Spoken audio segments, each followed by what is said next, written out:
I'd like to share the story of a woman who came to a Designing Your Life for Women retreat about a year and a half ago. So one of the things that she had been for a long time thinking about was how to have impact in her community.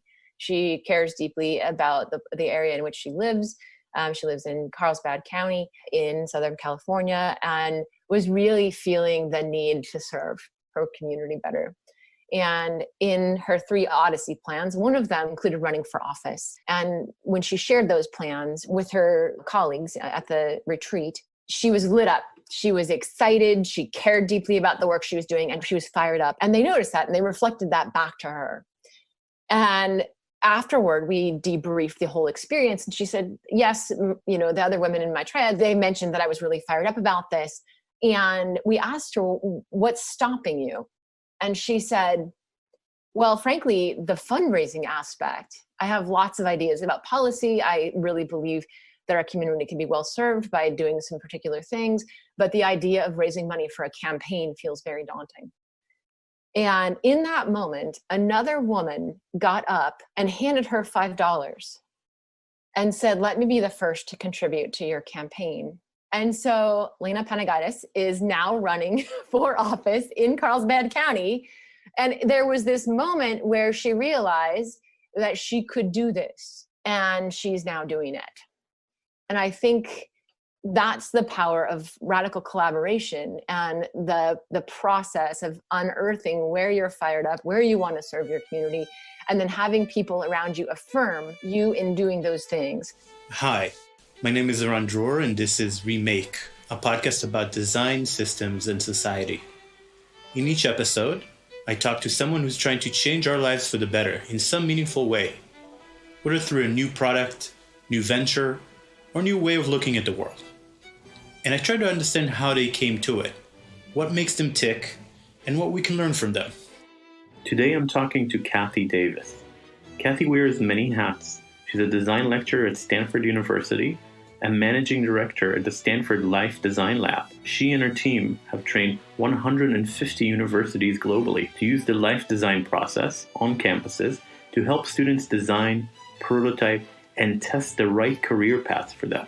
She's also a co-founder and CEO at DYL Consulting, that's Design Your Life Consulting, where she uses design thinking and life design principles to build a better world. In her previous life, Kathy was also an engineer in Silicon Valley, focused on transformative tech like Internet of Things and medical devices. So let's jump right in with Kathy Davies.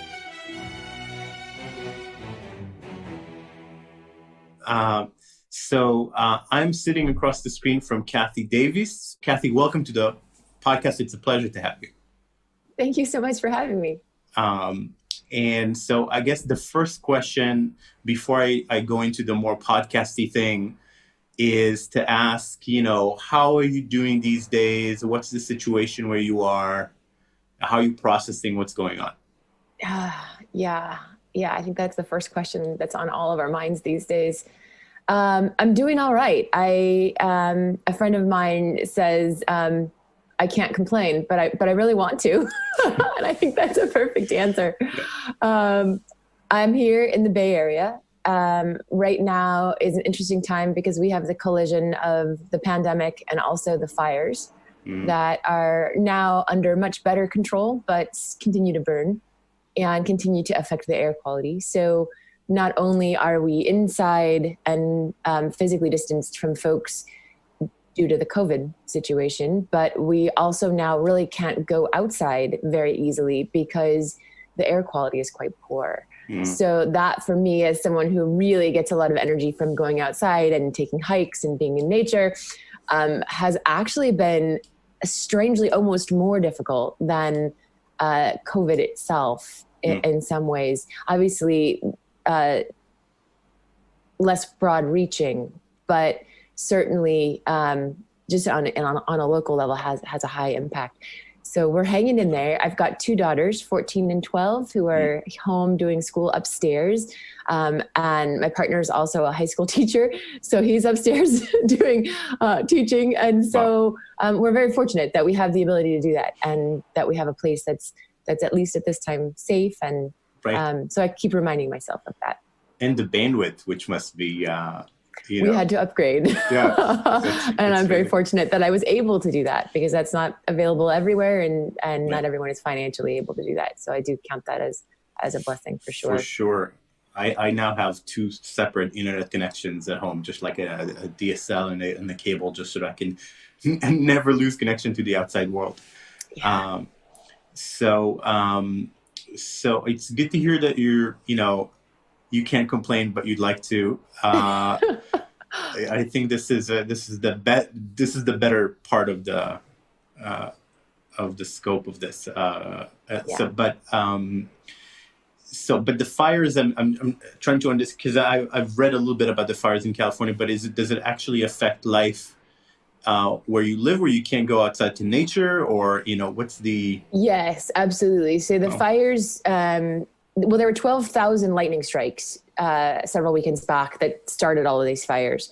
That hit ground. So what that meant was multiple small fires started in a wide variety of places around the Bay Area. But the 3 main fires were the CZU fire, which is burned through sort of Santa Cruz Mountains, the LNU fire, the largest fire and the most destructive, and that's north of where we are, up in the Vallejo, Vacaville, north of the Bay Area, and then the CSU fire, which is east.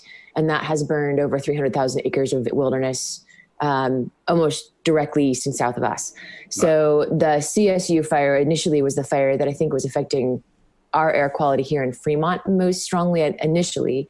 But the LNU fire also, because the winds tend to blow south, also affected our air quality quite a lot. And just the loss of structures in life. I mean, the 1,500 structures in the LNU, I believe, and a similar number in the CZU. So quite a lot of certainly livestock and animals, and also just property destruction and a few folks, but I think for the most part, people were able to evacuate. Wow. Okay. Well, I actually didn't realize it was that bad. 300,000 acres, and right. It was a really unusual situation. So the dry lightning strikes, very rare. We don't have that very often here, and certainly in those numbers, no. It was startling. We were awakened because it happened in the late night, early morning.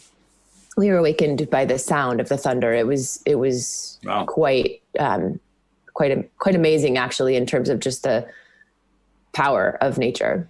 Wow, what a year this is! We have been joking in the Bay Area that the next thing is probably locusts. Yeah, exactly. We got 2 down. So, wow. Hopefully everything is is going to be under control soon, and at some point the rains will also probably help with this. Yeah. Holding my fingers crossed. Thank you. Now, in terms of the corona, I think that has a more, maybe a deeper effect on work, right? Indeed. And indeed. So, if you could, before we kind of dive into the chronology and all that stuff, if you could just maybe tell us a little bit about, how do you think of what you do today? And then how do you think about the way it's changing now and the challenges involved? Oh, that's a big question. I typically teach classes at Stanford in a room, typically between 50 and 100 students. And it's a highly interactive in-person experience. And we move around a lot, stand up, sit down, move our chairs, do things on the wall, because ideating standing up is a great way to just get the creative juices flowing. Mm.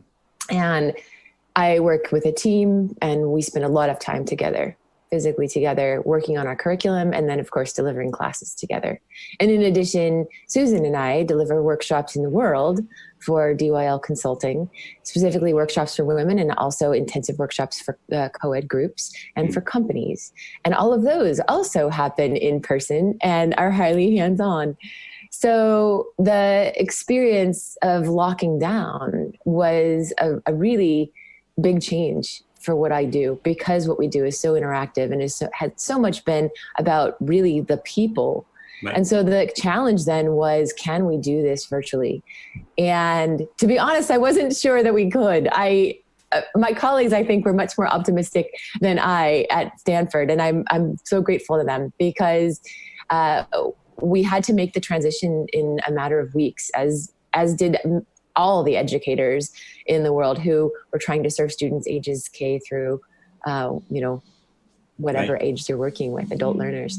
So now we're doing it like this, like you and I are talking, and it has been actually remarkably successful, which I wouldn't have predicted. I think the thing that has happened now is we are really thinking pedagogically about how to vary energy, not by changing body position, but by changing activity, by having individual learners be able to do some assessment or some reflection quietly off screen. So actually writing with, pen and paper, old school, and then talking in pairs in breakout rooms and in small groups in breakout rooms, and then leveraging some of the technology. Chat in particular has been great, because what that allows people to do is everyone can contribute. And in an in-person classroom, you call on 1 or 2 or 3 people and then you move on. But in the chat, everyone can share their thoughts and everyone can read everyone else's thoughts. And so that's actually been a tremendous gift to the work we do. So in some ways it's better, right? And that's been a big learning for us is just, okay, how can we, now if we go back into the in-person space, which I'm excited to do, how can we gather that same kind of full group participation? And what would that look like to mash it up, or even to use something like chat when we're together? And so I think it's opened up a whole new space of opportunity, quite frankly, while at the same time being a bit of a process of grieving that we can't be together. So kind of a mixed bag, I guess. It feels like that to me as well. I feel like we can solve relatively easily for the productive stuff. Like we actually can get things done online. But what's missing for me still, and I think really requires a lot of thinking and creativity and design, is to bring the fun of a real in-person event, because that's the hardest thing. And even in this conversation, if we were having it in real life with a glass of beer, or, that would have felt very differently than like a little square on the screen. And I have to have my notes on the screen as well. So it's even smaller. But it was interesting what you said. So many thoughts about what you said, but so you said by varying the activities, you introduce the energy. So can you tell me a little bit more about that? Absolutely. Pedagogically, we are terrible. Students are terrible. And by really definition, humans have gotten, I think, quite a bit worse in the last 50 years as technology has empowered a lot of code switching and a lot of multitasking. We're getting a lot worse at paying attention. And so what that means is if I decide as a lecturer, I'm going to just tell you everything I know for a long time, what will happen is for the first few minutes, you're kind of engaged and you're nodding along. And then your attention starts to drift. And then, especially since we're on screen, you might notice, I had got a new email. Right. And because we're just here on screen, you're like, click, click, click. I'm just going to just change windows for a second. I'm still listening. Especially if it's a multi-party meeting where I'm not being, at the center of it. Exactly. If it's a multi-party meeting where you're not actively contributing, your thought is, well, this isn't hurting anyone. And I'm just being a little bit more productive. And in one way that's true, because you did answer that email and that's off your plate. And for a lot of us, too much email is a problem. But you also then aren't as engaged in the material, and probably you won't remember some of the things that happened during that time that you were writing an email, because in fact, our brains don't do 2 things at once. We actually switch between tasks. And so that means at the time that you were actively writing, you were not actually present. And so in our curriculum design, we think a lot about, okay, you get about 5 minutes to talk. And then we've got to say, okay, try something yourself right now. Get out your pen, get out your paper, build this thing, whatever it is. Think about this topic, jot down some thoughts. All right, now we're putting you in pairs. And if you're in a pair, there's nowhere to go, right? You have to actually interact with the person. And then those pairs go into groups of 6, and there's more sharing of insights, and then to the full group and then the full chat. So it's actually a quite a consistent progression that we're tending to use in our classes now. And each of those spans of time is relatively short. And certainly the part where we're just talking is relatively short, because we know everyone's attention wanders, especially on screen. Yeah, interesting. That really makes me want to try some things. But I think it's definitely interesting to think about how to bring the stuff that works from the webinars into real life. I've done something like this that worked really well. I had this was before even Corona, but I brought WhatsApp into like a big event. There were like 150 people in the audience, and I had the barcode on the screen. And I also send it in advance, but anybody who wants to contribute during the talk, scan the barcode. And WhatsApp is super, super popular here. So everybody just scans the barcode and they can participate. So I ask questions and kind of give exercises, and people write in chat. And it was phenomenal. Great. People were writing, it was like hundreds of messages, and it was funny and it was engaging. And so that's definitely, I think that's the future of live events too, is that we're definitely going to bring some more of that. Yeah. There's been a bunch of research at Stanford, and one of my colleagues, we spent a fair amount of time talking about pedagogy. And one of my colleagues said the measure of how a student feels about an event or about a class, and in a way, classes are events at this point, is how much they feel heard. Yeah. And so, and you think about that, right? Here in the time of COVID, we have the interactions that we have within our own physical structures, and perhaps we have a pod of people that we interact with. But what we've lost is all of the incidental interaction. Yeah. We're no longer standing in the coffee line and noticing somebody's shoes, or chatting with the barista, or having that just brush past of somebody that we didn't expect to see on campus or in our office. The, hey, how was your weekend, with the person that we don't know well. And as a result, all of those loose ties that are so critical in our thriving are missing. Yeah. And that just leads to a feeling of being unseen. And so if we can, in our events, in our classes, in just the interactions we have, give people more opportunities to be seen during this time and heard during this time, I think that's what we all need a little bit in our hearts. So we're thinking a lot about that, as in both at Stanford and also in the DYL Consulting world that Susan and I are working on. Yeah, I totally resonate with that. That's so powerful. We all want to be heard and seen, and you know, when you even gesture at that, when you even just say, okay, I want to please write down your ideas for this, and then you just call out a couple people, right? But you let them participate. You know, it's great. Great. So I want to do now the kind of our traditional opening for a conversation, which is I try to connect, and you probably appreciate it because this is what you do, but I try to connect what you do with who you are as a person and have been.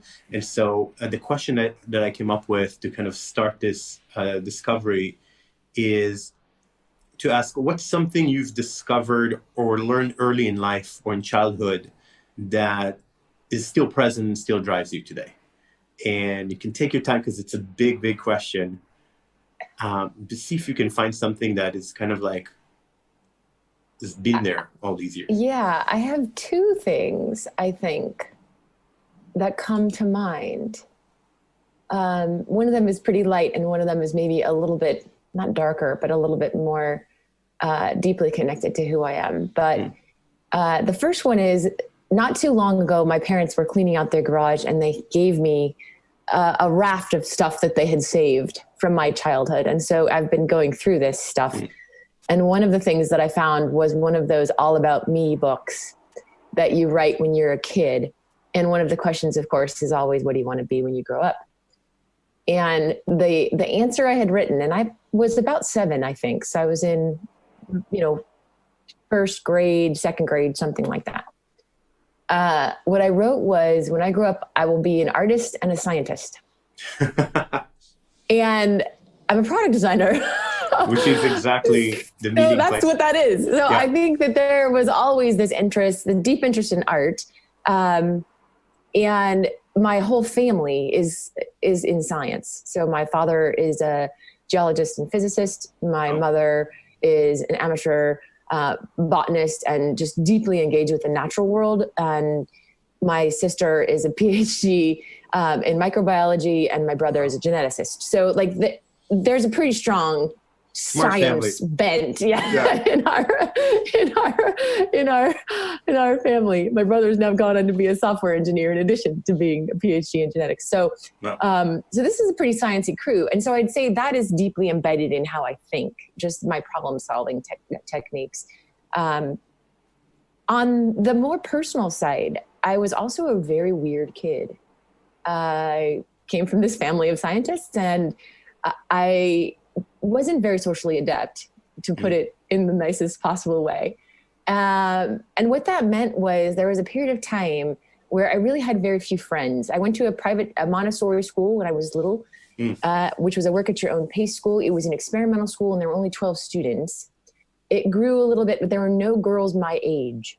And so there was a period of time where I really didn't have anyone who was an age peer and a gender peer.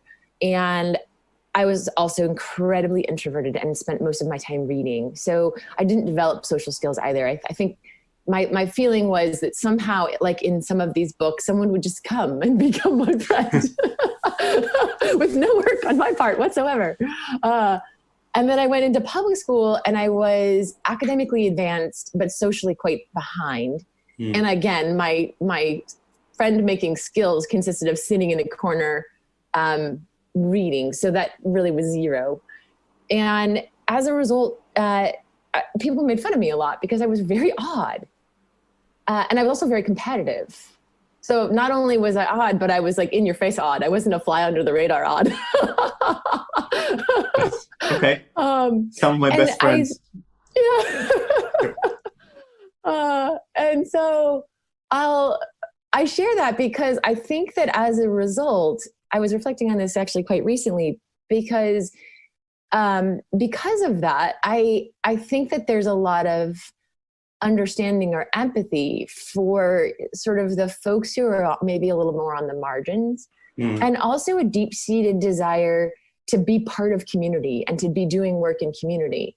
Because there was a period of time where I was very lonely, where I felt like, and in COVID, this is what was making me reflect on it, just this idea of loneliness or being separated from community, and recognizing it from my youth and feeling this is part of what I'm about, is connecting people in community to have these kinds of conversations that can help them to both make decisions in their lives, to build together things that they think need doing in the world, to have impact, and also just to be healthy and happy and thriving in and of themselves. Because I think that's something that I really need. It's really interesting. So there's this aspect of connecting to other people. That's a big part of your job now, and helping them feel like they're connected to the world through their work and through the decisions they make, and in a way, it's the good kind of fitting in, because it's the fitting in that comes from inside, that comes from like, okay, what do I want? What are my values? And then going and finding that place in the world, right? Right. So that must be very satisfying. That really brought to mind this idea of radical collaboration, right? It's the good kind of fitting in. It's the kind of getting together with others, sharing ideas that you're all interested in, and then doing something about something that matters to you all. And I do think that that's the only way forward. Yeah. I don't think we can get out of some of the problems that we have built as a world without folks really working together across difference. Yeah. And when you're, I was also a kind of a weird kid, and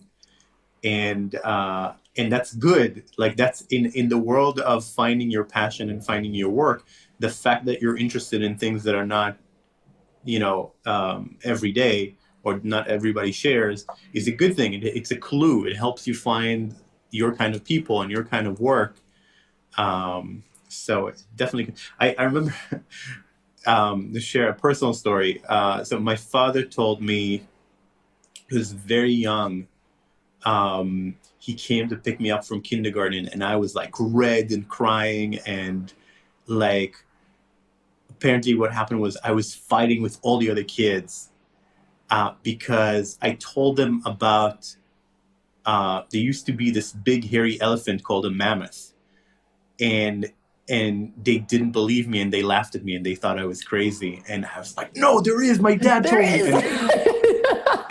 And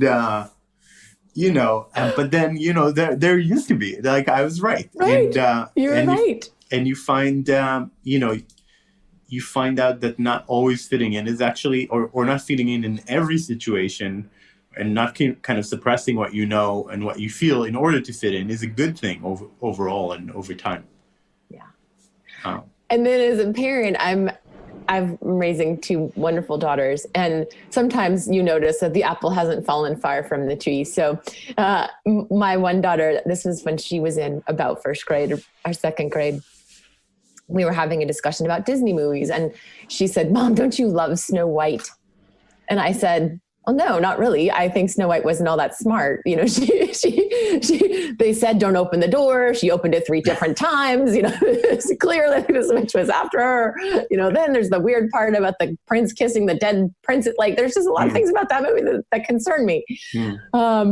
So a couple weeks later, I get a call from another mom in the school. And she said, I need to talk to you about Laurel. And I said, "Oh, well, what's going on?" She said, "Well, she really made my daughter feel bad." And I said, "Oh, no, what's happened?" She said, "Well, my daughter really likes Snow White. And your daughter said Snow White was stupid and then went off on a whole tangent. And that Snow White made a lot of bad decisions." That's really funny. And I didn't quite know what to say, because obviously it was not good that my daughter had made her daughter feel bad. And I obviously agreed that Snow White didn't make good decisions. And it was this funny moment of having to have a conversation with my daughter about the difference between being right and being kind, and how those aren't always the same thing. And yeah, and I frankly, I still struggle with that. I'll get into arguments with people and I'll realize this argument isn't worth it. I could be right, or I might not be right, but the damage to the relationship probably isn't worth either of those results. Yeah. But I think that's difficult to explain or to even understand when you're a kid. And certainly I did not understand that when I was a kid. That was part of my weirdness, was I was willing to wade into every argument with like guns blazing. Yeah. I would have fought to the death about the mammoth, just like you. Yeah. I was the same for most of my young life, but definitely the first part of my life. It's really interesting. I have so many things. I just wanted to throw out there that, like, this core principle in Buddhism that really affected me is like the idea of right speech. And right speech is not necessarily true speech, because it has 2 criteria. It has to be true and useful, beneficial. Right. So if you can cause a lot of damage with the truth in the wrong moment, right? And so just thinking, is this actually useful to say it right now? And it's definitely something that I strive for, but am often falling short. And when something is clearly true, but like it's not necessarily the smart thing to say. Thank you for that. I actually really like that framing, and I think it's one that would benefit me also. Thank you. Thank you for triggering the thought. So continue on from there. So you're a young person who wants to be an artist and a scientist, and has very strong views on things. And so do you start with engineering? Do you first gravitate towards engineering? Yes. And funny story, I went to Brown as an undergrad, and the way it works at Brown, you have to choose or at that time, this is back in the day, so I don't know if this is still true, but back in the day, you had to choose sort of a core class that you were going to take as your grounding class as a freshman. And engineers were required to take, or are told to take an engineering core class. And I chose to take an art class instead, nice. Which then resulted in sort of jacking up my schedule. But I did join the engineering core as well in order to not close that option. And then so I really enjoyed the art class, but then the engineering requirements were so large that I ended up moving in that direction, mainly because I didn't want to give it up. I hadn't really chosen into it in wanting to give up art, but I was afraid to give up engineering, and I was good at it, and I liked it. And so I continued through my 4 years. Although I will say that at the end of my freshman year, there was a moment where in a fit of like, I'm not going to do this anymore, I sold back my engineering 3 textbook to the bookstore, in a raging against the machine. But I did stick it out and ended up getting my degree in biomedical engineering with an emphasis in biomechanics. And but then later got more interested in this intersection between biology and engineering. Wow, that's really interesting. And engineering is also a kind of, it has a component of creativity, and it has a component of science. Mm-hmm. It might be a little bit more closer to science than to art, but it has both in a way that a designer does. And you seem to have done a lot of really interesting projects in the engineering part of your life. What's something that's kind of super memorable or super meaningful to you in that period? Oh, golly. I think memorable, probably we had a project that was about evacuating poor odors from the toilet tank, which was codenamed the fart fan. Awesome. Well, I also worked on an internet appliance. Before everything could be done on your laptop, there was a short period where folks were building these internet appliances that would go into your home and wouldn't require a computer. And one of the early ones was an internet radio. And I worked with this startup called Kerbango as a consultant. And wow. I didn't even start as an engineer. I spent a couple years, and this is, I think, connected to where I am now. I spent a couple of years right after college teaching high school physics because I didn't know what I wanted to do. That's awesome. And somebody said, oh, they always hire women science teachers.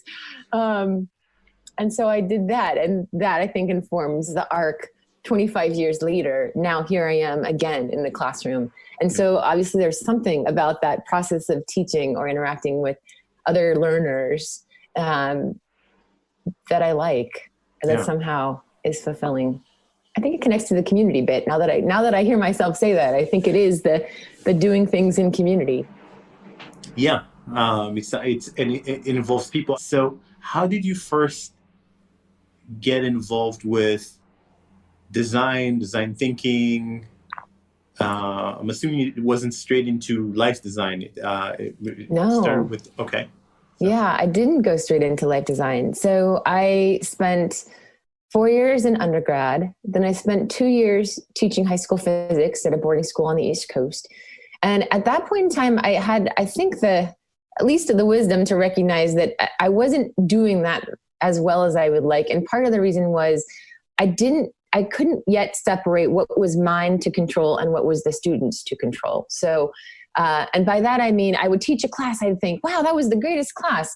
And then some students would be distracted and they wouldn't do the homework. And then I'd feel like, oh, maybe that was something wrong with what I did, and not giving them the agency that actually, whether they chose to do the homework or not, that's really their choice. And that may have to do with whether I did a good job, or that may have to do with the fact that there's a dance coming up and they're more interested in talking to their friends about that.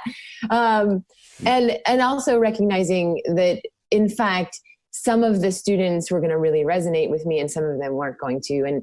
And I could continue to work on becoming a better teacher, but that was going to take time. So I got a little bit, I don't know if disillusioned is the right word, but I decided that I was going to try something else. And so I had, in the time that I was at Brown, met some folks who were product designers. They had a product design firm in Rhode Island and in Providence. And I had gone and tried to get a job there. That's a whole nother story about how poorly I interviewed. It was disastrous. At one point I was, yeah. Oh, it's a great story. But the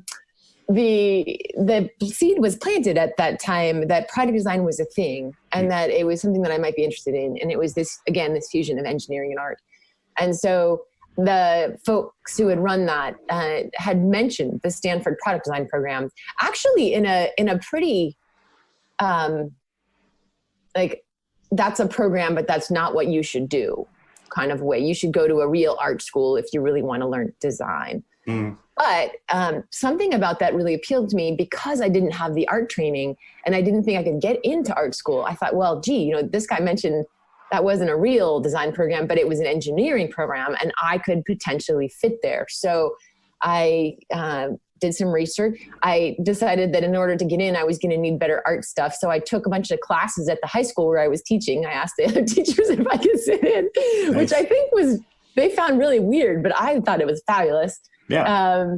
And then I created a portfolio, which, such as it was, of things that I had done, both engineering and art, and I sent it off. And then I got into the product design program at Stanford. And I would say that's where truly my engagement with design as I teach it and as I use it today professionally started. So the design thinking process, the process of really getting in the shop and building things. I was later a TA in the machine shop. All of that stuff formed during those years of graduate school, I would say. Wow. And it seems like Stanford is really the center of this whole design thinking movement. And were you there with, because that's where it all comes from the design school. Were you there with David Kelly and with IDEO folks? And I was, and I actually spent a summer and then the following school year working at IDEO as an intern, and did spend time with David Kelly. There were a panel of professors who I received critique from, and David was one of them. Wow. As was Matt Kahn, an amazing art professor we had, and Bill Burnett, now the executive director of the product design program. And a man named Rolf Fasty, who has since passed away, who was at that time the executive director of the program. And so those four guys, and another guy, Michael Berry, also would come and give us a lot of critique. And so that panel of folks was really formative in my experience as becoming a designer. Well, so now is the time maybe to ask you what is that? Because I find a lot of people use design thinking as kind of a buzzword. I agree. that they don't really understand.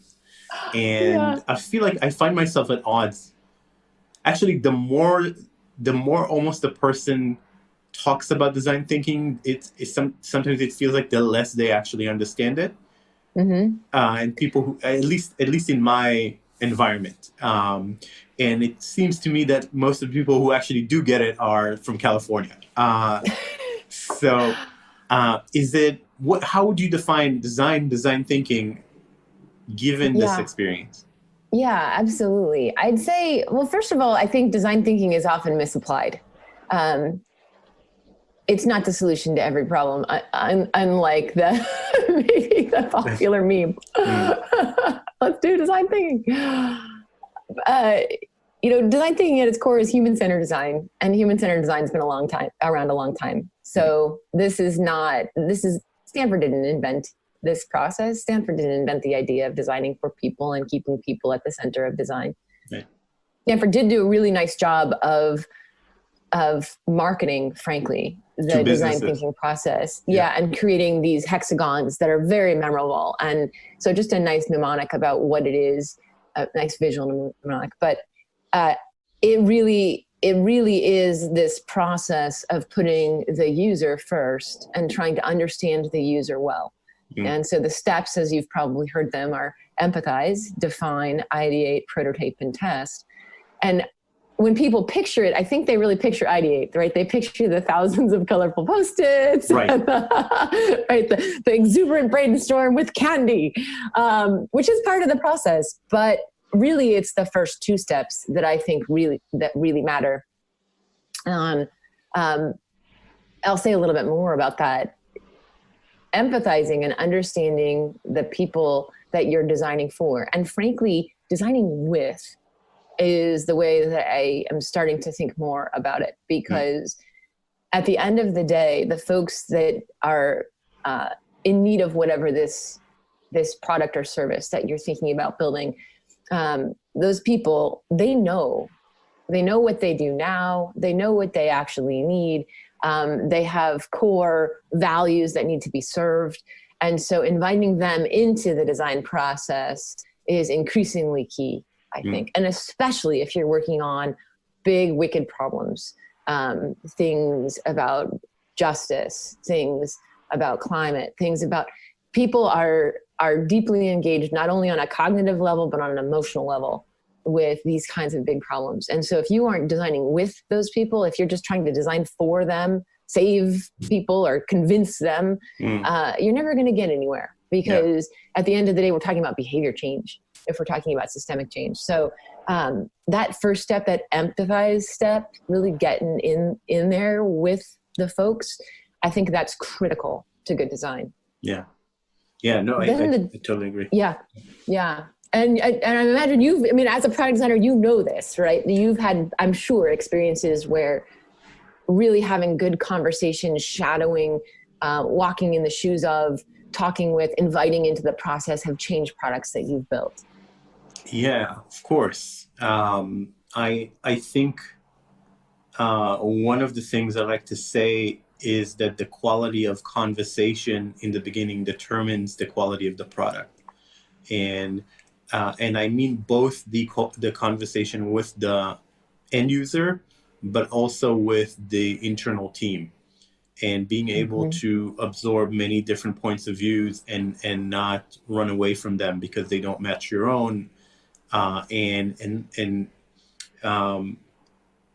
And that's why I'm so excited about sprints is they found a way to kind of structure the conversation in a way that as long as you follow the rules, it's kind of hard for it to go wrong, because it relies less on the personal maturity of the participants and more on just a structured process to absorb a lot of points of views and then kind of vote on them in a way that's there's almost no room for ego or it's just not.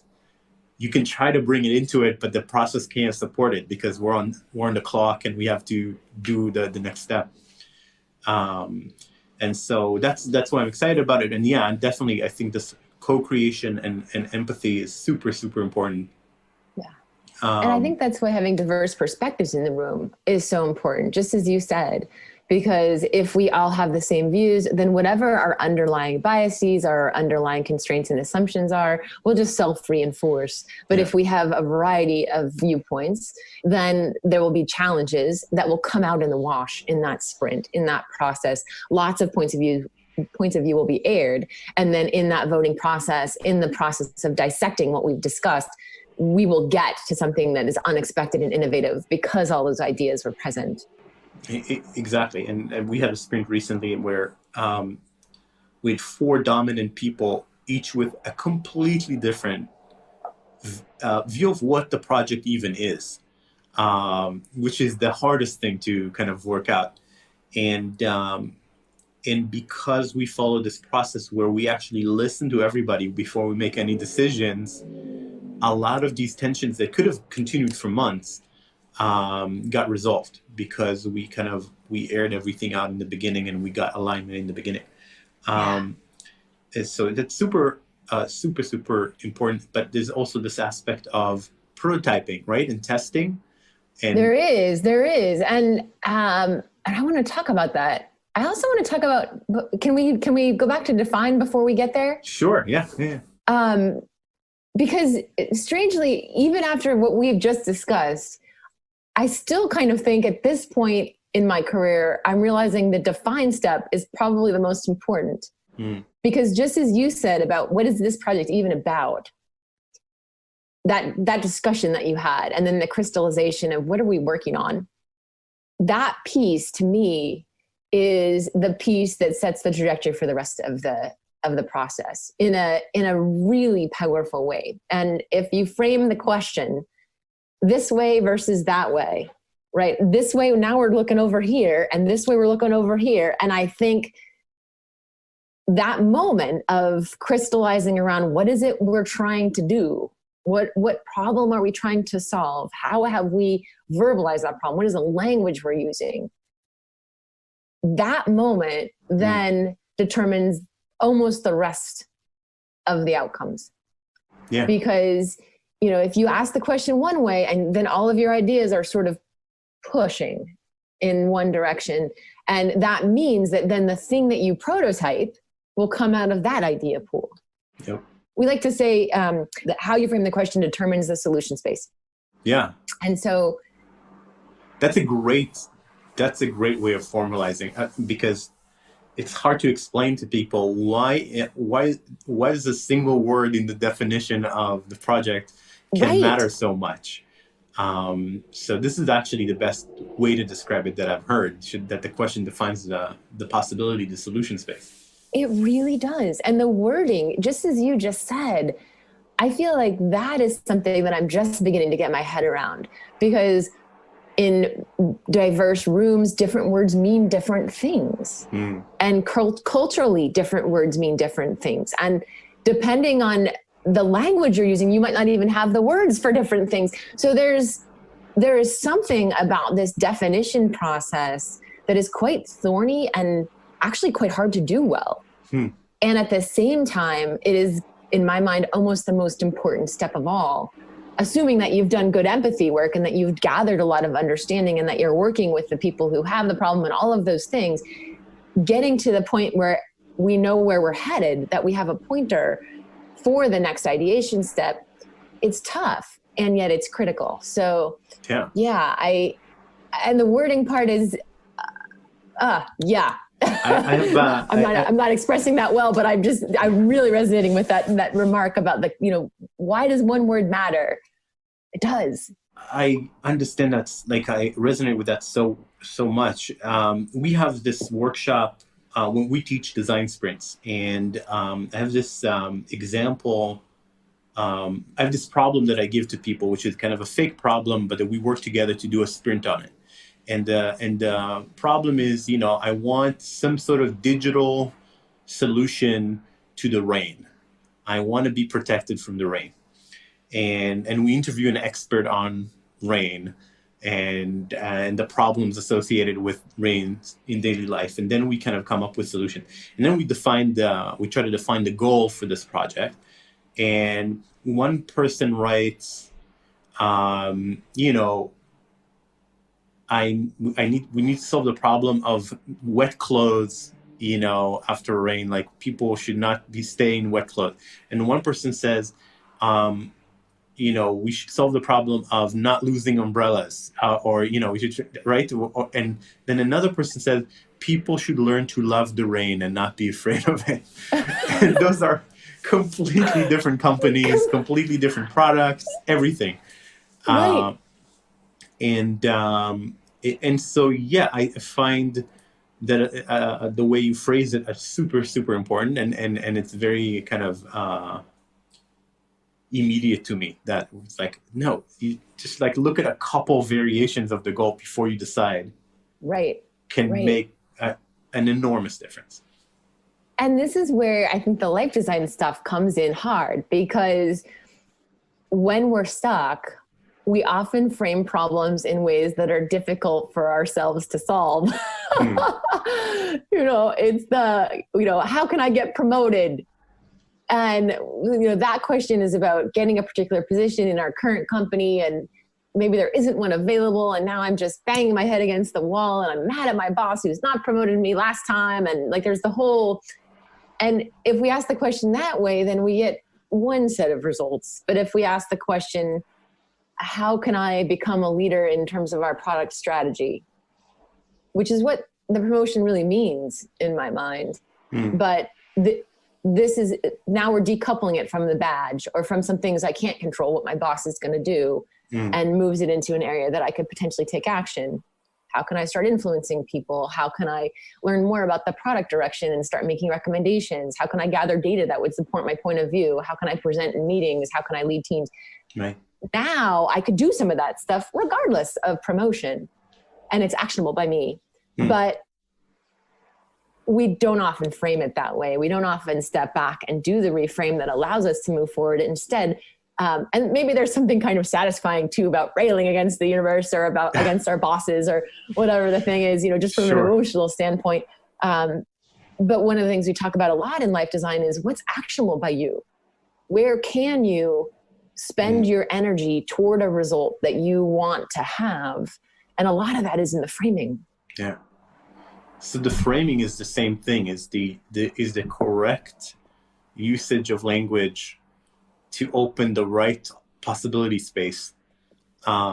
It's like magic. That's like Harry Potter. If you say the right words. That way.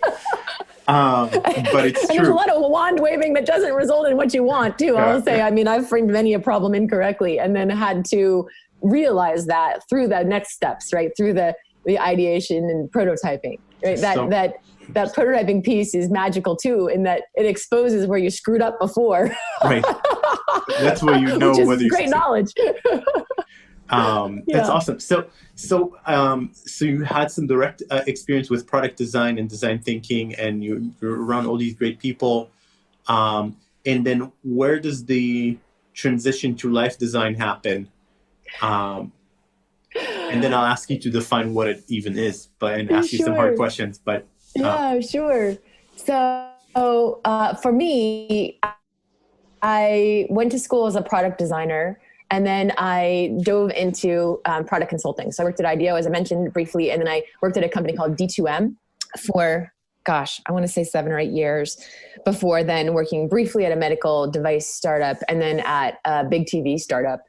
And then right around the time of that startup's demise, which was unfortunate, but I learned a ton, and I actually don't regret any part of being part of that company. I had kids. And so I took some time there to have children, and I worked part-time. And during that time, I went to an event at Stanford that was celebrating product design as a program. So the program had been in existence for 50 years, and there was a celebration of product design as a thing. And during the intervening years, since I had been a student, they had built the D School back in the day when I was a student. That didn't exist. In fact, product design was sort of the redheaded stepchild of the ME department, who they sort of wanted to shove into the cupboard, like Harry Potter under the stairs by the Dursleys, like that guy or that program. No good. And sort of an embattled program of crazy artists who were somehow sneaking into the engineering department. But the things had changed. And so now the D School was huge. And in fact, the president of Stanford had at that point described the D School as one of the 3 crown jewels of the university. And so it was a completely different landscape. And so they had this big party, and they had, folks talk, and David Kelly gave a presentation, and Bill Burnett was there. And so these were folks that I knew from back when I had been a student, and also I'd interacted with them professionally in these design consulting jobs and startups and so forth. And as this was all unfolding and they were describing the huge expansion of the program, they mentioned that they were going to be teaching, 10 sections of ME 101 and all of these grand plans. And so afterward, in sort of the cocktail hour, I sidled up to Bill Burnett, and he was talking to somebody else. So I kind of was like, hey, and then I handed him my card, and I said, it sounds to me like you're going to need some more instructors. Call me. It was like a weird sliding of the business card as sort of, to trying not to interrupt. Nice. And so he did. He called me about a year later. He called me and he said, hey, you said you might be interested in teaching. Were you serious? And I said, yes. He said, great. You could do everything from just coming in and delivering a single lecture to running a whole class. What do you want to do? And because I'm not one to go in halfway, I said, I'll run a whole class. And so I then had the good fortune to team teach with Bill Burnett and another fella, Eli Woolery, who I absolutely adore, who works at Envision now, and also is still teaching. And the three of us team taught the product design capstone course for seniors, developing products and services. And it was fabulous. And I really enjoyed it. And after doing that for a year or two, I asked Bill, who was running the program, I said, I'm liking this enough that I think I'd like to do this more as a full-time thing and less as a side hustle. Because at that time I was working still full-time in software, but I was doing this teaching on the side. And so at that point is the moment of transition between product design and life design, because there wasn't a full-time position available as a product design lecturer. In fact, the product design program as a whole really relies on kind of the volunteerism of the community to run a lot of the classes. They have a lot of external lecturers. But Bill and Dave Evans, so Bill Burnett and Dave Evans, the authors of Designing Your Life, had created this little teaching lab. And they had fellows in this teaching lab. And typically this was grad students that they'd hired out of the product design program or out of the School of Ed. And he said, well, you don't have a PhD. You aren't going to be a tenure track professor here, but we do have this fellowship thing going on. And if you're really serious, maybe talk to Dave about life design. And so I did. And have you heard Dave Evans speak or met him? I've heard Bill and Dave speak, but mostly through YouTube videos. Even I think in a YouTube video, the sheer crackling energy of Dave Evans probably translates. He is a 6'5", supercharged human. He's just magnetic. And so I had lunch with him, and he was telling me about life design, and I was just hooked. And I thought to myself, this makes so much sense. I've been using this product design process, this design thinking process to make goods and services for 25 years. How could I have not thought of this as a process of human development? That's genius. Yeah. It does make a ton of sense. Yeah. And so at that moment I thought, well, then I should do this.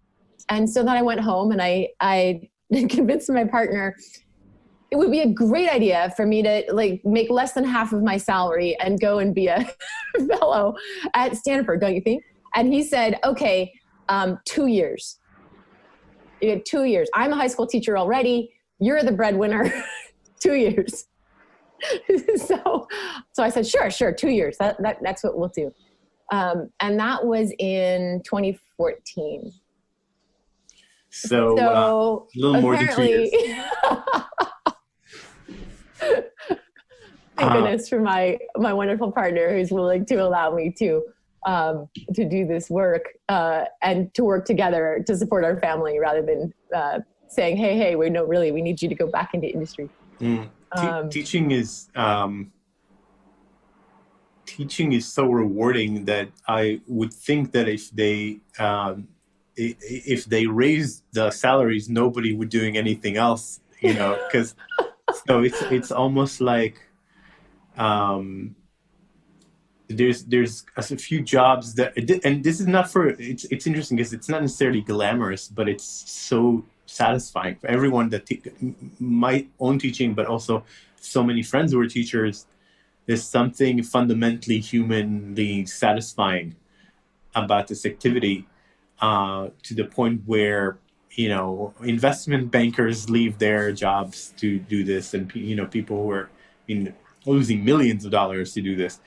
So it's super interesting. So I want to ask a couple of hard questions, as kind of a devil's advocate to really get to the bottom of life design. So, why do we need design tools to choose a career? Why can't we just pick something and go with it? Why is it, are we just designers using the tool we know and insisting that it's the right tool for everything? Why can't we just go to a psychologist and let them say, go do this? Right. Take the test that says, Right. you should be a whatever. In fact, I took that test in high school. I got baker. I should be a baker, apparently. Maybe I should. I don't think there's a right or wrong. I think you could go to a psychologist. And if that worked for you, I think that would be great. And if you took a test and you really resonated with the answer, I think that would also be great. I think that where design thinking is really valuable is if you're stuck. So if you have tried those things and you aren't getting answers and you're feeling that, geez, I just don't know, then it's a really nice process to sneak up on your future. And I like it because it's about building your way forward. It's not the only way to, to solve this problem. And I think that's the flaw in design thinking as it's been sort of popularized is, oh, we should use design thinking. In fact, design thinking is not the right tool if what you're trying to do is efficiently execute it. You've already decided what you're going to do and you just need to execute it. Design thinking, not the tool you need. Design thinking is about trying things, about innovating, about discovering the unknown, really working through ambiguous problems. And it's not for tame problems. If you've got a tame problem and you've got an equation that you can just apply and solve that problem, then by all means use that equation. Like don't fool around with brainstorming if what you need to do is figure out the length of the bridge and you know the tensile strength of steel and you have got a bridge design that you could copy. That would be silly. Just do it. But sometimes, and if you, from a life design perspective, if you already know, hey, I think I want to become a doctor and the next step is to go to medical school, then by all means, if you're ready to do that, do it. The thing is, sometimes we have ideas about what something's going to be like that are wrong. So our process is, well, good, go to medical school. But before you do that, just talk to a couple of people who are in medical school and shadow a doctor for a day so that you're really clear on what it's going to be like and what the end result might feel like to you. And then now you can do that thing that you were going to do with more confidence. Yeah. You have exposed some of the parameters that you're going to be working in and have gathered a little bit more data through felt experience and through resonant conversations with people who are maybe doing the thing you want to do. And now you can charge forward with even greater zeal if that's what happens. So it's the places of wicked problems and unknown situations, or dealing with the uncertainty of it. Right. So, I going through life in the beginning when I was 18, I thought I was sure, 100% sure, I wanted to write novels. 100% sure. And that didn't turn out to be when I started writing. And actually, after years of trying, realized I really don't like writing that much. I don't like writing fiction that much. And I meet more and more people who are in their 30s, 40s, or even later, who are still trying to find the next step or what's the right thing for them. Or so why is it so hard? Maybe you probably have a better insight into this than most people in the world. Why is it so hard? Why am I in my 40s? I'm 40. Trying to figure out, still trying to figure out whether to get a PhD or to double down on this company or to do something or write a book. I'm still thinking about. So right. What's the core of it? There's no right answer, right? Unlike engineering, where you can solve the problem and then it stays solved, there is no right answer, and the conditions are always changing. And I think this is the reality that we're living in. First of all, the reality around us is changing all the time. Who could have predicted that I'd be talking to you from my garage? Right. And so even if I had decided, hey, the plan is for me to be a public speaker and to travel the world and do events, it wouldn't be happening right now. Even if I had picked that and had decided that was what I was going to do, the external conditions may be such that what you had in mind is impossible. Right. And so then we got to change course. And so we need a process to help us change course. And then why is it so hard? because change is hard. I mean, and there is no right answer. And furthermore, there might be multiple right answers, and that might be all simultaneously true. And holding simultaneous but contradictory truths is something that we as humans are not very good at. That makes sense to me. Because I think it was a TED Talk, I'm trying to remember the name, but it was a woman who said the reason hard problems are so hard, or hard questions are so hard, is that they're both equally good, but they're just extremely different. Ruth Chang. Yeah, Ruth Chang. We actually use a clip from her TED Talk about choices that are on a par. And her talk is called Hard Choices, I believe. And it is a beautiful talk. I recommend it very highly. And one of the things she says in it is, the question has to come from inside. Who do you want to become as you make, because there's no right answer. The choices are equally good. That's why it's a hard choice. If there was she does it beautifully. I will mangle it. But she says, if one choice was clearly better than the other, then you would just pick that thing and move on. Right. That would be hard. It would be obviously better. Right. And that's not the case. And so what I love about that is, it invites some internal reflection. It invites the idea of growth. Who am I growing into? So I think that's actually a beautiful thing. But it's also why it's difficult, because internal reflection and knowing ourselves is not something that we are trained to spend much time on, especially in the Western world. We are trained to be productive. What are you doing sitting around navel gazing? Come on, let's go, right? Yep. And so this idea of self-awareness, or taking time to slow down and actually understand our own internal landscape, I think that's only recently gained any traction at all. If somebody had said, try meditation or try some mindfulness practices, somebody said that to me 20 years ago, I would have laughed at them. Like, that's for like gurus and stuff. Yeah. Right? Thinking about that, in Thailand, it's common for, unfortunately, mostly young men, but it's common for young men to spend a couple of months in the monastery before choosing a path in life. And it's normal. You go, you volunteer, you ordain for a couple of months. It's a thing. You could become a monk and then unbecome a monk. And many Thai people say this is the moment where clarity came, because they actually spend time thinking about who they are, what they care about.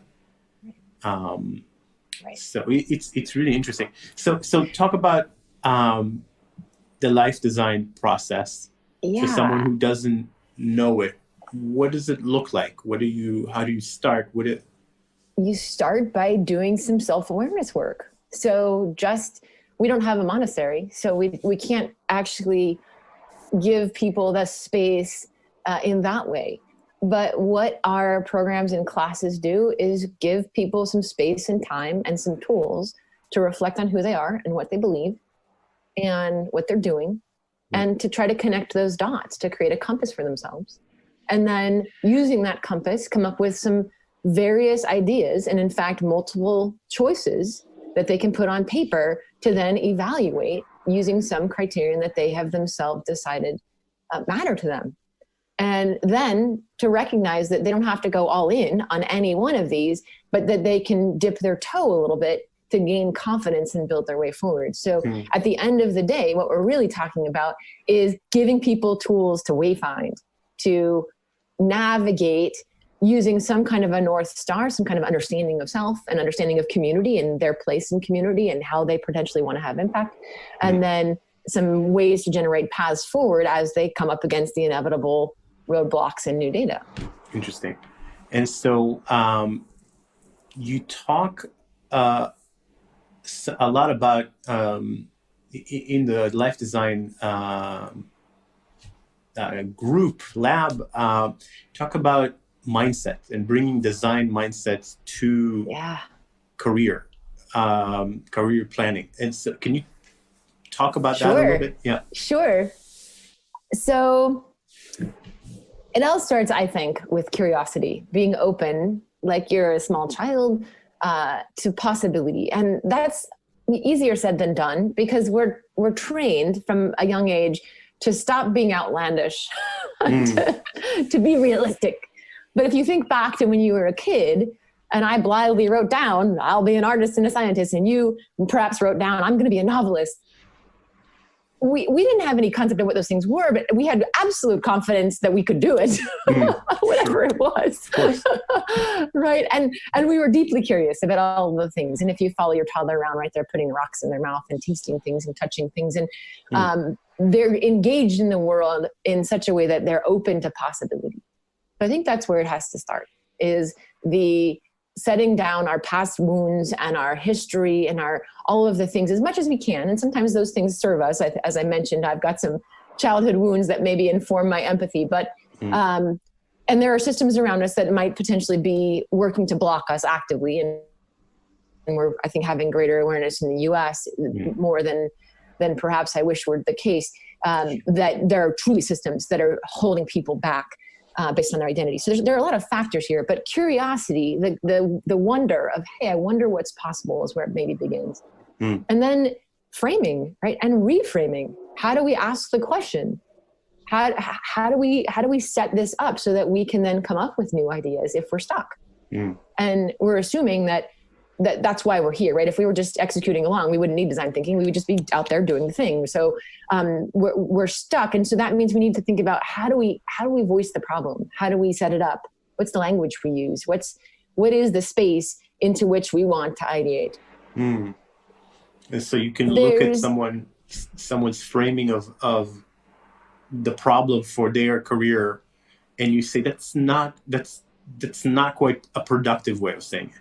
Is that right? Yeah. Or maybe the question is why? Why do you want to do that? What, tell me more about what it is about that appeals to you. And then you start unearthing maybe some deeper needs or some deeper curiosities that the person has.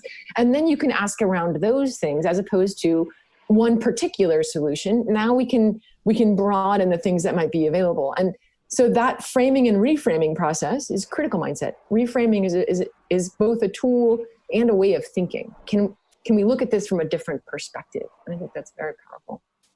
Cool. The idea of bias to action. Can we try something out? Yeah. Like, it's all very well and good to think about it, right? I mean, you had I've been thinking about being a novelist for a long time. And then you started trying it out. I'm going to write some more. Took a year off. Your experience was? It took a year off to write, and I hated it. Yeah. So you had that experience, the felt experience of, I've tried this thing now, and now I have data that I didn't have before. Yeah. And so, yeah. And so talking about prototyping and then testing. So I think it might not be intuitive to someone who's listening to this, who might be a designer and understand prototyping really well, but how can you prototype a career? Yeah, right. How can you?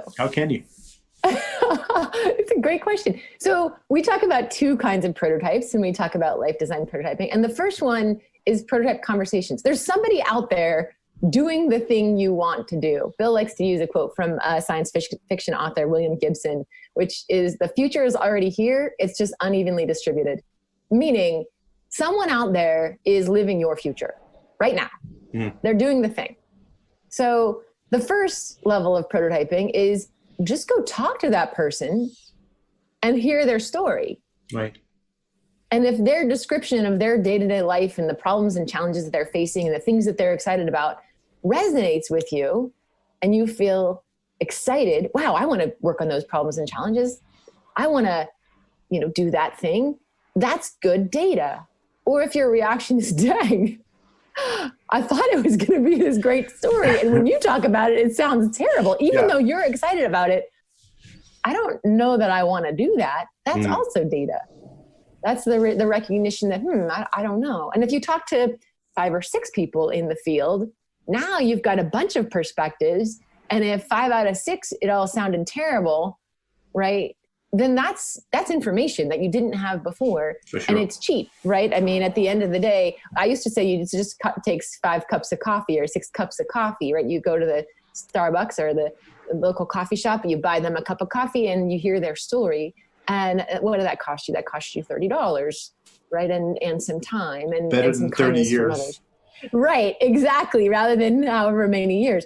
So start there, I'd say. And then if you're feeling like after those conversations, hey, there's there. I think I'm interested in being a novelist, or then how do you try it in a small way to sort of get a taste, right? So for you, that's like, all right, I'm gonna sit down and start writing some short stories, or I'm gonna start writing a novel. And I'm gonna do that for a couple weeks or a couple months or a couple years, right? And I'm gonna set some tripwires for myself of times to evaluate and notice, hey, how's that going? Right. And 3 years is that's a pretty big prototype. Like you went all in there. Yeah. Right. But you may have had some data even after the first few days and had some noticings. And maybe it's even as small as, hey, just write a blog post, just see what it's like to put writing into the world and then get back a slew of comments, some of which are positive and some of which are negative. Yeah. Right. How does it feel to write for the public? Or what does it even mean to write? I'm just going to write radio jingles for a day, just to see. I mean, there are all these different ways that you could try on in a 24-hour period, really spending no money. Yeah. That could give you some kind of data if you're willing to frame it that way. So, for sure. prototype experiences, great ways to check in on things. When we do sprints, we often talk about prototyping as lowering the risk to failure. Yes. Right? And so if I were applying this concept to my own life back in the day, I would say, hey, you know what? Don't quit your job and try to spend a year writing. Take a week vacation and try to spend a week writing. But really write, like try to write 2 chapters or try to write. And I think I would have probably, or had I been mindful doing that, I could have probably learned the same lessons that I learned over a much longer period of time, with much more cost. So lowering the risk of failure is interesting here. And then I guess the other thing with the prototype is that it doesn't have to be perfect, right? The goal is not to achieve certainty; it's to improve your intuition or your sense of how it's going to be. Exactly. It's to learn. So in fact, a prototype that doesn't work, right, the week of writing where you hated it is just as good a bunch of information as a prototype that succeeded. Because what it does is give you data to make the next decision. Yeah. And so prototypes have embedded in them an implicit question. Do I like writing? Do I like writing by myself? Do I, just all of those implicit questions are surfaced. And I think that's one of the keys of a good prototype, is to really recognize it's an opportunity to learn and to ask yourself, what am I trying to learn by doing this? Am I trying to learn whether I like writing by myself or writing with another person? Like, if that's the case, then maybe I would try a week writing alone and a week collaborating, right? And see kind of how those felt. If the question was, do I have good enough ideas to write about? Maybe just the writing alone and realizing, dang, I don't have anything to say, right? That would be an interesting. Or do I like writing fiction or nonfiction? That might have been a question that has come since you now write, and you write about other things that are more about what you do. Yeah. So I mean, yeah. It's super interesting. And one of the things that and maybe we'll get to this, but when I was running a kind of a life design sprint with myself, one of the most useful things I did was I identified, I think it was 5 or 6 people that I was really kind of jealous of, kind of jealous of their career. And I just read their Wikipedia articles, start to finish, about their whole life and how they got to what they're doing today. And I started immediately seeing patterns. One of them is most of them had a podcast, which is what led to starting a podcast. They had a way to communicate their ideas, which I think I'm kind of something that I secretly wanted. So it's really, really interesting. So, and that connects back to your storytelling and to your novel writing too, Yeah, The communication of ideas. How do I share the things that I'm thinking about or the stories I want to tell with the world? Yeah, I agree. It didn't have to be in story form. It could be in a more direct form. Mm-hmm. One question that I have is you seem to be also focusing a lot on workshops for women with the life design. That's right. So is there any difference between or any special reason to kind of do a special course for women or special workshop for women besides the obvious distractions that happen when you mix people? Is there a difference in the way you approach it? Yeah, there is actually. It's mostly in context. So the tools are the same, but the conversations about the tools are different. And I think this would be the case with any affinity group. If you got together folks from a similar cultural background, or an LGBT workshop, or the felt experience of how we design our lives is informed by our identity. And there are constraints and assumptions that the world places on people based on that identity. And women have particular assumptions and constraints that have been placed upon them by the cultures in which they live. So if you look at the expectations around caregiving, for example, the assumption is often, oh, well, the woman will stay home and take care of the kids. Oh, the daughter will take care of the aging parents.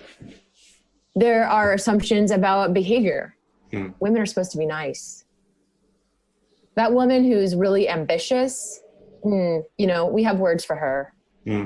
Men, on the other hand, have expectations around, well, maybe you should be the provider. Maybe you should be aggressive. Maybe it's okay if you're angry, but it's not if I am. So there are these different expectations based on who we are. And so the conversations that we were having with women in co-ed workshops were just different. Susan and I were noticing we were in some corporate settings and we were having conversations on the side with women who wanted to talk about some difficult things to talk about in a co-ed work environment. And we realized we need a space to have those conversations, a space where perhaps the experiences aren't all the same, but there is at least an understanding of the water in which we're swimming from the perspective of being a woman in that space.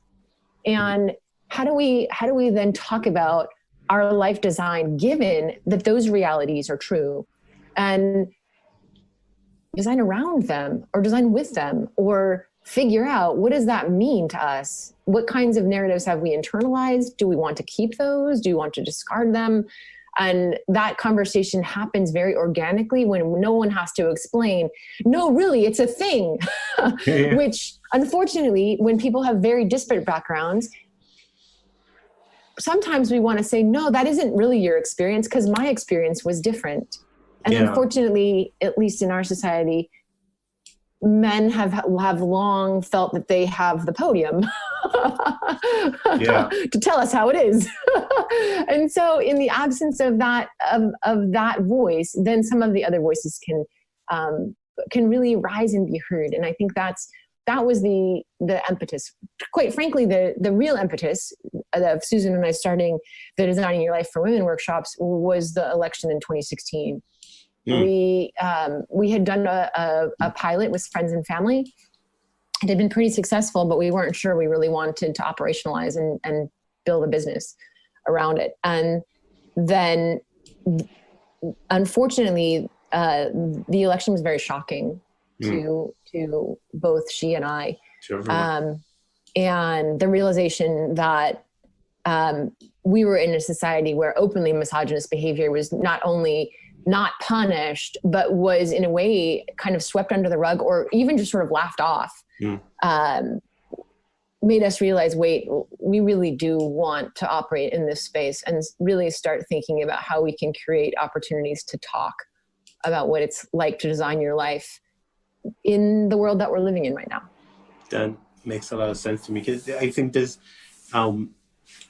these conversations are happening a lot around different groups, but with the idea of privilege, there's certain problems that you just don't have, and so you're not very eager to talk about them because you don't have them.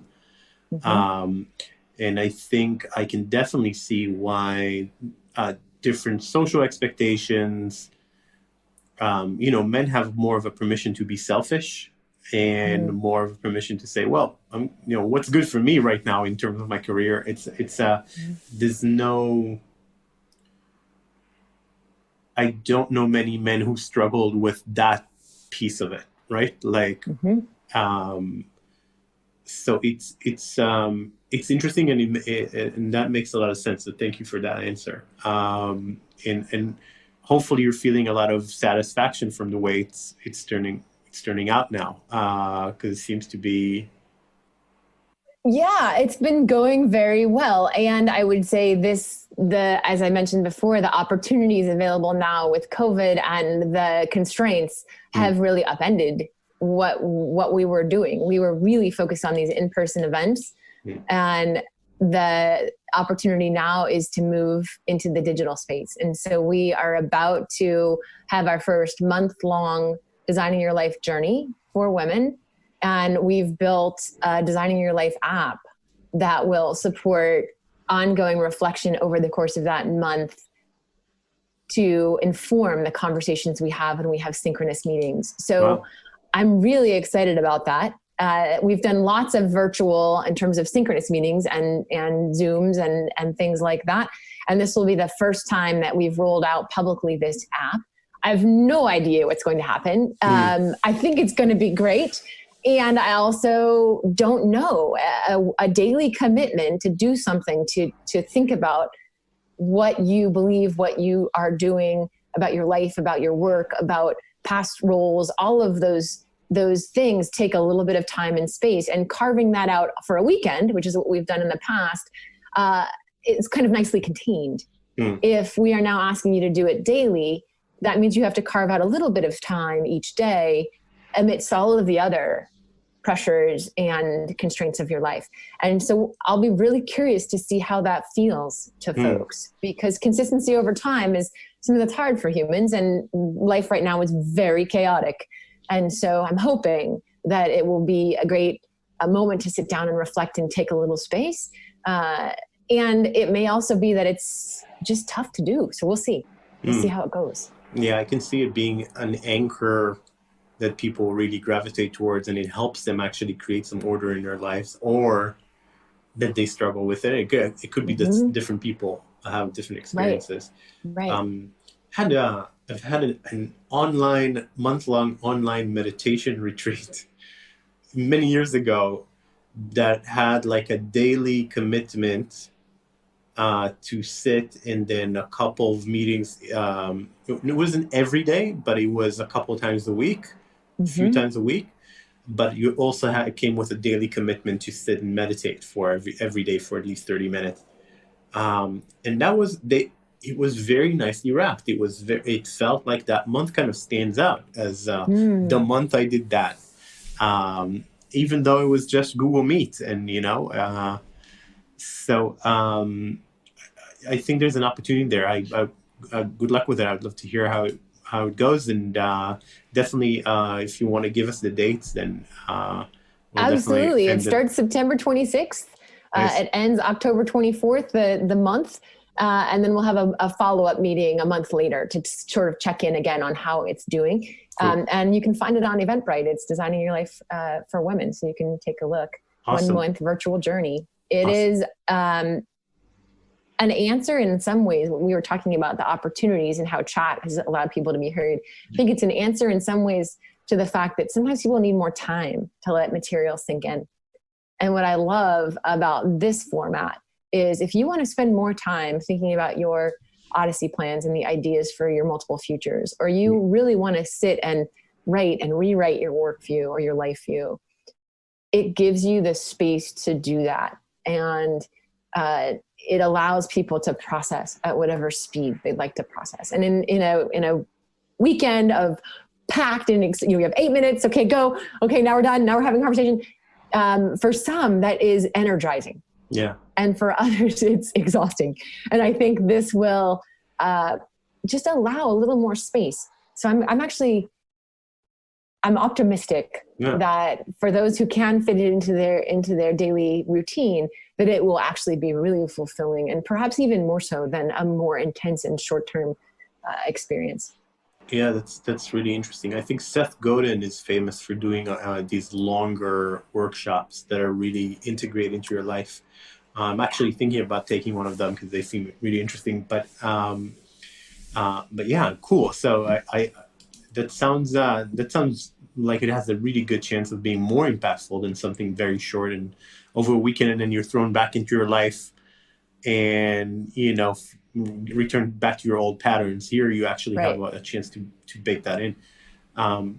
Super interesting. So I guess I want to ask you one final kind of open-ended question about where is this all going? How do you see with the design, with design thinking in general and with life design in particular, what does the future hold? Is this on the rise? Are more people accepting it? And are there any exciting developments that are going to happen with this? Anything that you kind of can project forward? What would you like to see? What I'd like to see is everyone having access to tools that help them navigate ambiguity. And everyone having communities in which they can have these kinds of conversations if they want them. And that sounds really ambitious, right? The world should have these tools. But I actually think navigating ambiguity is really scary. This is a time right now where ambiguity is absolutely pummeling us from all sides. Here in California, we've got the pandemic, we have the fires. We are wrestling as a society right now with history of oppression of large numbers of people and in fact, just human cruelty. So, and worldwide, we're seeing acts of human cruelty every day. People are divided and afraid and navigating conditions that often are outside their control. And so the processes that we're talking about are potentially I'm not suggesting that life design is going to change the world, but I think it can change an individual's experience of the world in a positive way. And so I really believe that the goal is to try to share this with as many people as are interested in it, and to help people just face ambiguity with greater resilience and greater confidence, that though they don't know what to do, they have a process by which to start. And I think, it sounds quite ambitious, but that's what I envision. I envision a way to share this with anybody who wants it. I love that. That's so close to where I would like to contribute, is giving tools to people to handle these situations in their lives. I think that's part of our mission at Remake is to think about how to bring this to more people.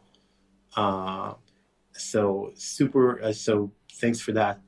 And since you kind of brought up the individual making a difference in individual people's lives, I wanted to see if there's any story that comes to mind or any example that's a little bit more concrete about how these tools really open up possibilities, like maybe a story of an individual you don't have to name or something, something that will make this real for people.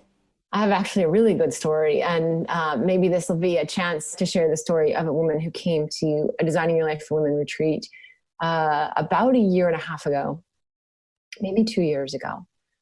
So one of the things that she had been for a long time thinking about was how to have impact in her community. She cares deeply about the area in which she lives. She lives in Carlsbad County in Southern California, and was really feeling the need to serve her community better.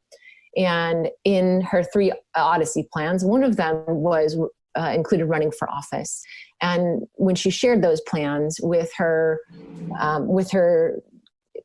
colleagues at the retreat, she was lit up. She was excited. She cared deeply about the work she was doing, and she was She was fired up, and they noticed that, and they reflected that back to her.